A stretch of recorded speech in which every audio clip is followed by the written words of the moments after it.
Well, friends, very good morning, all of you. Welcome to Success Mantra by J. Malik. Today, our chapter is Income Tax Financial Year to 2024 2025 2024-25 for individual tax payers के लिए है। जो भी return file individual जो file करेंगे उनको किन बातों का ध्यान रखना चाहिए, उसके लिए टिप्स हैं।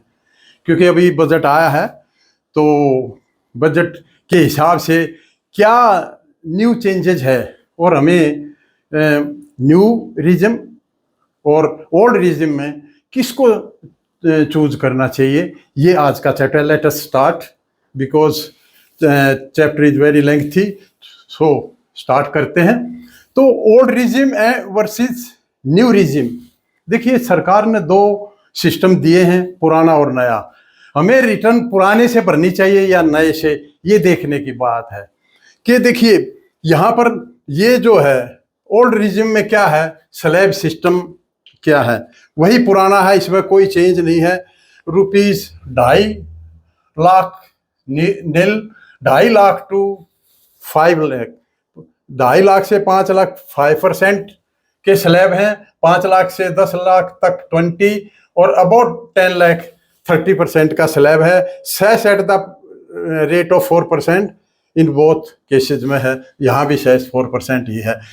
यहाँ ध्यान देने की एक बात यह है कि जो SD है, स्टैंडर्ड डिडक्शन है, यहाँ कोई चेंज नहीं है, 50,000 ही है। न्यू ये जो स्टैंडर्ड डिडक्शन एनहांस हुई है ये न्यू रिजिम के लिए है। और न्यू रिजिम में up to 3 lakh 3 lakh to 7 lakh 5%, 7 lakh to 10 lakh 10%, 10 lakh to 12% 15, above 12 15 lakh 20 और अबव 15 लाख 30% के ये स्लैब हैं। स्टैंडर्ड डिडक्शन 75,000 है। तो हमें क्या नया मिला है, जो देखिए सैलरीड पर्सन है या पेंशनर हैं या जो इंडिविजुअल जो टैक्स रिटर्न भरते हैं, उनको क्या नया मिला है, विशेषकर सैलरीड पर्सन या पेंशनर को। देखिए यहाँ पीछे क्या था, 3 लाख से 7 लाख तक ये 6 लाख था, तो 1 लाख का यहाँ बेनिफिट दिया है 5% में। 1 लाख का 5% मीन्स 5,000 का यहाँ बेनिफिट है।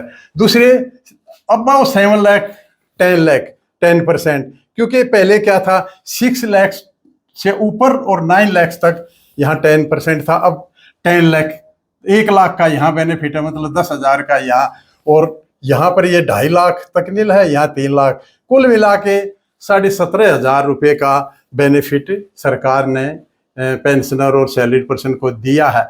अगर सेस वगैरह भी लगा लें तो 18,200 का बेनिफिट बनता है और 25,000 की इंक्रीज स्टैंडर्ड डिडक्शन में दी है। यहाँ पर कंफ्यूजन क्या है, कुछ लोग कंफ्यूज है कि वो ओल्ड रिजिम में भी 75,000 का स्टैंडर्ड डिडक्शन मान के चले हुए हैं। ऐसा नहीं है, यहाँ 50,000 है, यहाँ 75,000 है।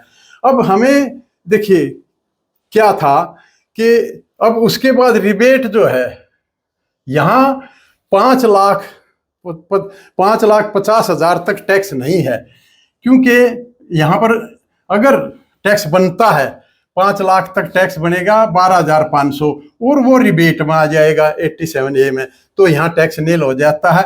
लेकिन ये ध्यान देने की बात है कि अगर 1 रुपया भी ऊपर होता है तो फिर स्लैब सिस्टम चलेगा और 20,000 के करीब यहाँ पर ब्याज बनेगा। अगर 5,50,000 से 1 रुपया भी ऊपर हुआ तो ये ध्यान देने की बात है। तो ओल्ड रिजिम में क्या था, 80C में मैक्सिमम 1.5 लाख इन्वेस्टमेंट कर सकते थे। तो 1.5 लाख में क्या क्या था, PF GPF, हाउसिंग लोन का principal component, PF, tuition fees up to 2 children और LIC सेल्फ स्पोज किड के लिए, ULIP self spouse and kids, NSCs का था और फायर TD टैक्स सेवर यहाँ पर, और Sukanya Samriddhi account up to 2 children तक। ये सारा 1.5 लाख तक का इन्वेस्टमेंट यहाँ कर सकते थे और टैक्स बचा सकते थे। और ये था 80C का। अब देखिए इसमें क्या होता है, एक एग्जाम्पल के तौर से अगर इनकम आपकी 5,50,000 है तो इसका टैक्स कैसे कैलकुलेट होगा? 50,000 का स्टैंडर्ड डिडक्शन माइनस होगा तो इनकम टैक्सेबल आएगी 5 लाख, और 5 लाख पर ब्याज बनता है 12,500 और रिबेट 12,500 की 87A में रिबेट मिल जाती है, तो टैक्स है नील। लेकिन 5,50,000 से अगर 1 रुपया भी कम हुआ तो फिर ये स्लैब लगेंगे, ये स्लैब चलेंगे, और फिर इसमें 20,000 के करीब टैक्स लग जाएगा अगर 1 रुपया भी कम होता। तो ये ध्यान देना है कि आप अगर ओल्ड रिजिम में रिटर्न फाइल करते हैं तो क्या आपके पास इतनी एग्जेम्पशंस और रिबेट हैं कि आप उसको 5 लाख तक ले आएँ?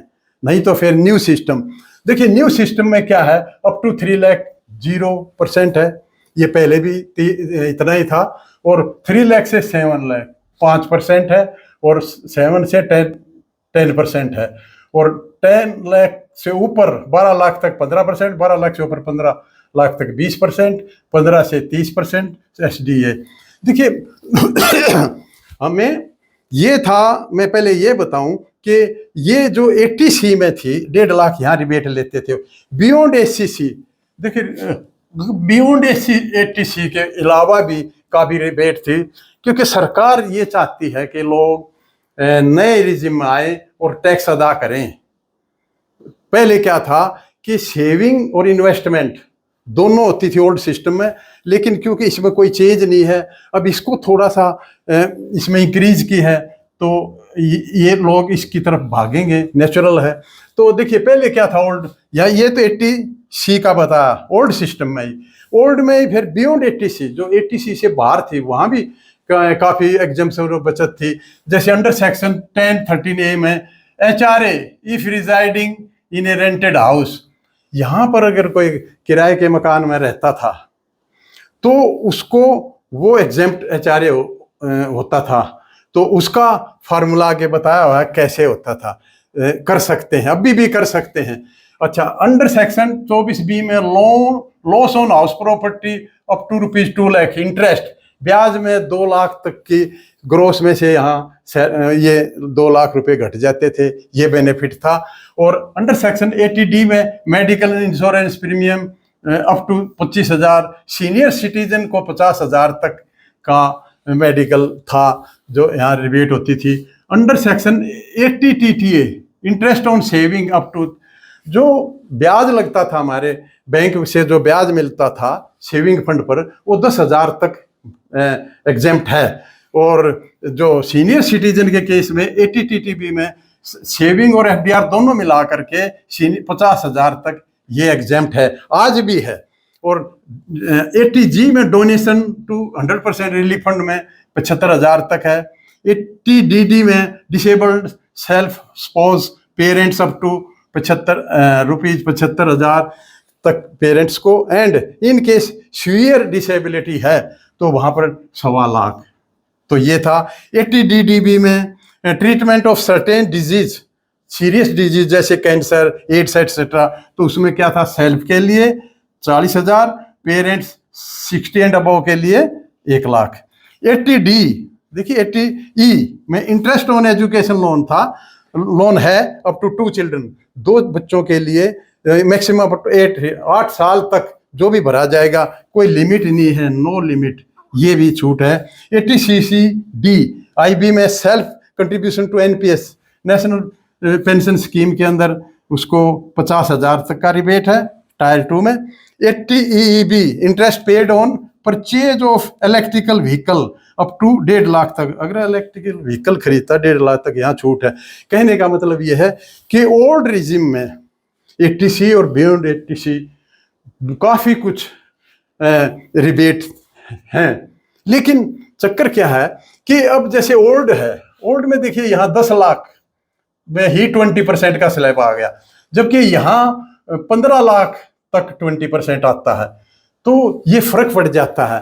तो मैं ये कहना चाहता हूँ कि अगर आप देखिए सरकार की मंशा क्या है, सरकार ये चाहती है कि लोग टैक्स अदा करें, इसलिए ये थोड़े से लुभावने स्लैब बनाए हैं ताकि लोग इससे इसमें शिफ्ट कर जाएं, क्योंकि इसमें शिफ्ट करके लोग पूरा टैक्स बचा जाते हैं। और ये मेरे हिसाब से तो ये ओल्ड जो रिजिम है ये मैं अच्छा मानता आया हूँ, क्योंकि ये क्या सिखाती है हमें, saving plus investment is equal to bright future. क्योंकि देखिए सेविंग इन्वेस्टमेंट से देश में कैपिटल फॉर्मेशन होती है, और जब कैपिटल फॉर्मेशन होगी तो लोगों की परचेजिंग पावर बढ़ेगी, और परचेजिंग पावर से ग्रोथ, देश की ग्रोथ होगी, और उनका स्टैंडर्ड ऑफ लिविंग हायर होगा, लाइफस्टाइल कंफर्टेबल बनेगा, तो और enjoy good style of life का एंजॉय करेंगे। तो ये है इसमें।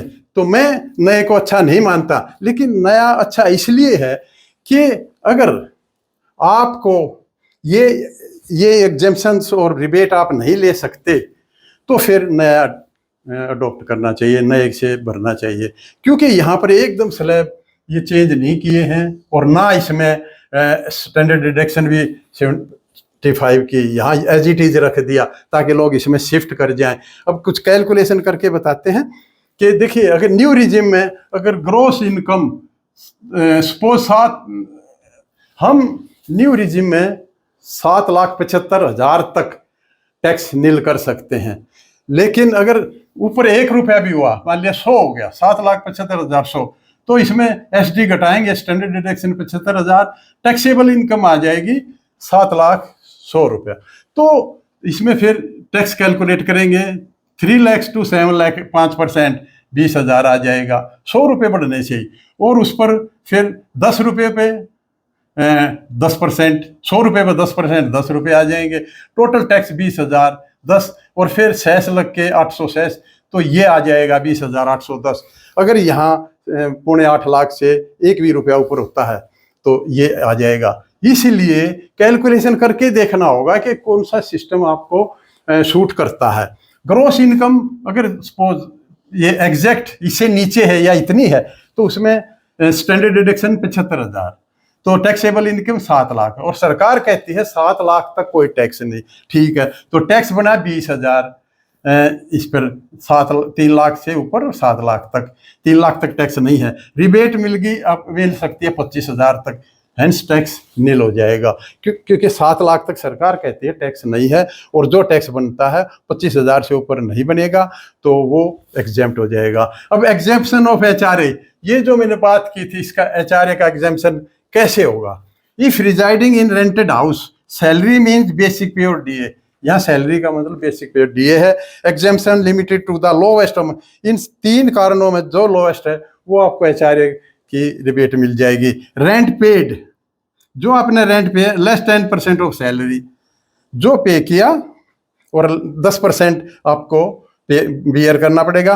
50% of salary if house is situated in Delhi, Madras, Kolkata and Chennai, 40% of salary in other city, ये तो और ज्यादा बनेगा। एक्चुअल हाउस रेंट रिसीव, जो आपने मिला है, इन 3 में जो कम होगा वो आपको मिल जाएगा, वो रिबेट मिल जाएगी। जैसे HRA, जैसे सैलरी सपोज किसी की 16 लाख है, 16 लाख है, तो HRA मिला HRA है उसको 11,000 मान लिया मिला है, तो 1,32,000 उसका साल का HRA हुआ।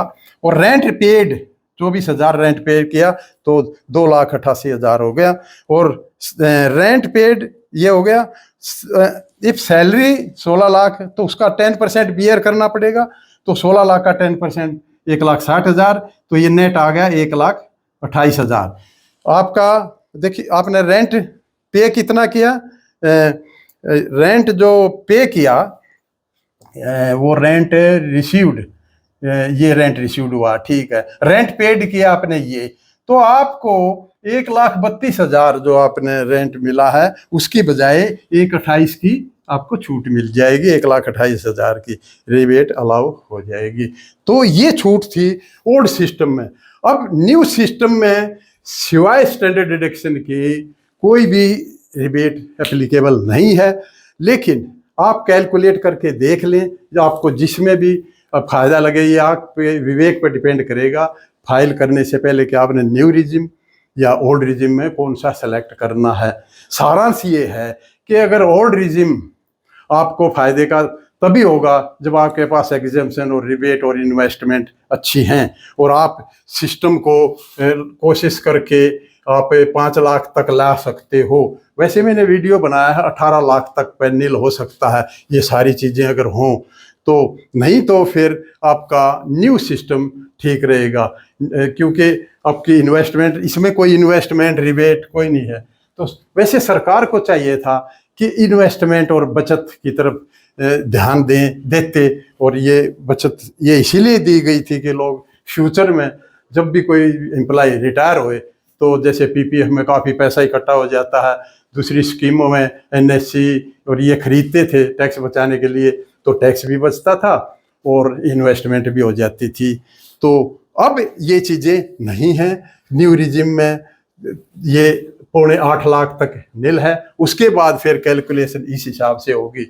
तो ये था आज का सेशन के इनकम टैक्स 2024-25 में इंडिविजुअल टैक्स पेयर को कौन सा सिस्टम ओल्ड और न्यू में कौन सा अडॉप्ट करना चाहिए। थैंक यू, धन्यवाद, हैव ए नाइस डे।